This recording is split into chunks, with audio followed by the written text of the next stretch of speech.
তালিকা ছোট হয়েছে, তারপরও আইসিটি সংশ্লিষ্ট বেশিরভাগ খাতেই কর ছাড় অব্যাহত রাখা হয়েছে এবারের বাজেটেও। তবে কর ছাড় সুবিধা বাদ দেওয়া হয়েছে ইন্টারনেটে।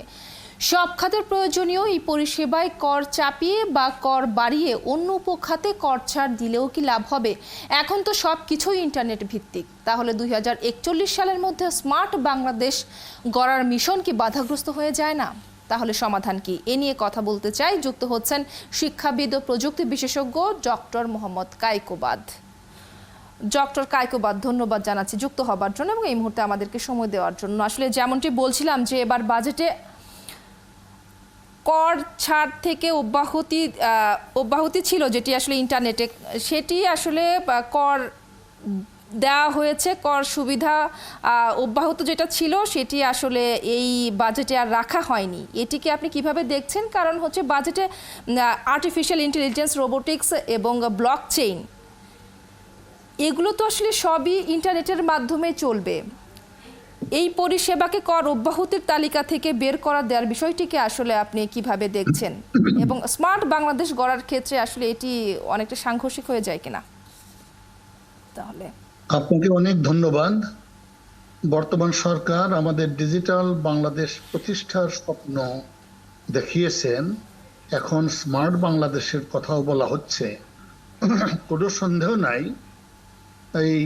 এই স্লোগানগুলো বাংলাদেশের মতো অত্যন্ত ঘনবসতিপূর্ণ সীমিত সম্পদের দেশে খুবই গুরুত্বপূর্ণ। আমরা যদি যে কোনো ক্ষেত্রে উৎপাদনশীলতা বাড়াতে চাই, তাহলে তথ্য প্রযুক্তির ব্যবহার হলো আবশ্যক।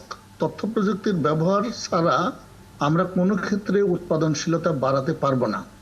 আমরা বিগত বছরগুলোতে খুবই চেষ্টা করেছি। একসময় আমরা আইসিটিকে ফার্স্ট সেক্টর বলেছি, তারপর ডিজিটাল বাংলাদেশ, এখন স্মার্ট বাংলাদেশের কথা বলছি।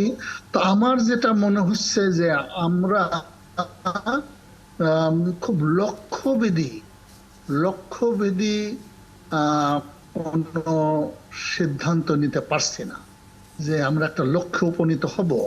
যে সকল দেশ তথ্য প্রযুক্তির মাধ্যমে অনেক দূর এগিয়ে গেছে, সেটা হতে পারে ভারত, হতে পারে যুদ্ধ বিধ্বস্ত ভিয়েতনাম কিংবা কোরিয়া, ওদের দেখা উচিত ওরা কি করছে। আমরা যদি তথ্য প্রযুক্তিকে ব্যবহার করে আমরা যে এখন যে সমস্ত বাজওয়ার্ডের পিছনে আমরা ঘুরছি, যে artificial intelligence, OIR, machine learning, এগুলোর প্রথম কথা হলো আমাদেরকে দক্ষ হতে হবে, শিক্ষিত হতে হবে, বিশ্বমানের শিক্ষা আমাদের লাভ করতে হবে। সেখানে আমাদের কিন্তু কিছুটা দুর্বলতা রয়েছে। আমরা বেশিরভাগ সময় দেখা যায় যে খুব সুপারফিশিয়ালি আমরা চিন্তা ভাবনা করি। গত 30-40 বছর তথ্য প্রযুক্তি নিয়ে আমরা যত কথা বলেছি, যত রকম পরিকল্পনা করেছি, আমাদের দেখা দরকার সেই পরিকল্পনা আমরা কতটুকু বাস্তবায়ন করতে পেরেছি। আমরা যদি পরিকল্পনা বাস্তবায়ন করে না থাকতে পারি, তাহলে সেখান থেকে কিন্তু আমাদের শিক্ষণীয় রয়েছে, সেটাকে আমরা শিখছি কিনা, এটা খুবই গুরুত্বপূর্ণ। আমরা একদিকে বলবো যে আমরা স্মার্ট বাংলাদেশ তৈরি করব, অন্যদিকে ইন্টারনেট সেবা সেগুলোতে নানা রকম ঝামেলা হবে, সেটাও কাঙ্ক্ষিত না। আবার একই সঙ্গে আমাদের দেখতে হবে মানে তথ্য প্রযুক্তিকে শক্তিশালী করার জন্য, বলিয়ান করার জন্য যে সমস্ত পদক্ষেপ আমরা নিয়েছি, সেই পদক্ষেপগুলো কার্যকর হয়েছে কিনা।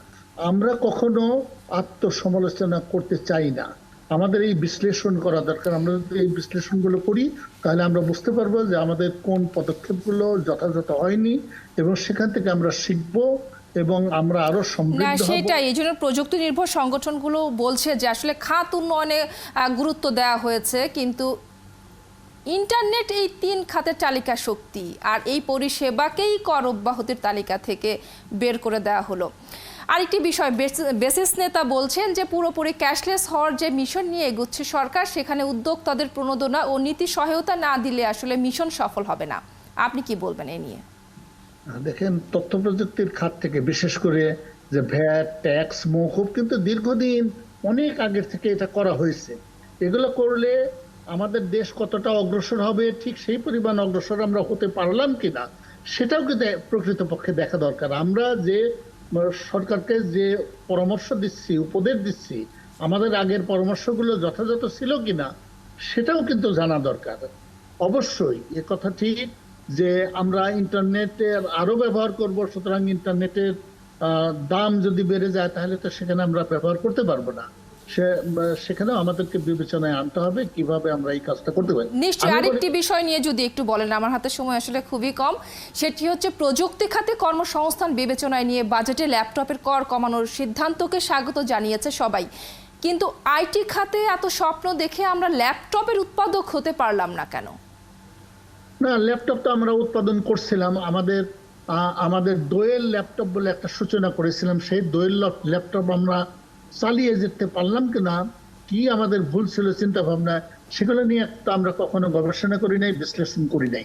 যেমন আমরা সবসময় বলে থাকি কর কমিয়ে দিলে আমরা খুব খুশি হই, কিন্তু সেই কর কমিয়ে দিলে দেশের কি কি লাভ সেটাও তো বিবেচ্য বিষয়, তাই না? আমার মনে হয় যে দীর্ঘদিন আমরা তথ্য প্রযুক্তি খাত থেকে যথাযথ সাফল্য পাইনি, এজন্য সরকার হয়তো সব বিষয়ে আমাদের কথা শুনতে চাচ্ছেন। অসংখ্য ধন্যবাদ ডক্টর মোহাম্মদ কায়কোবাদ যুক্ত হবার জন্য এবং সময় দেওয়ার জন্য আমাদেরকে।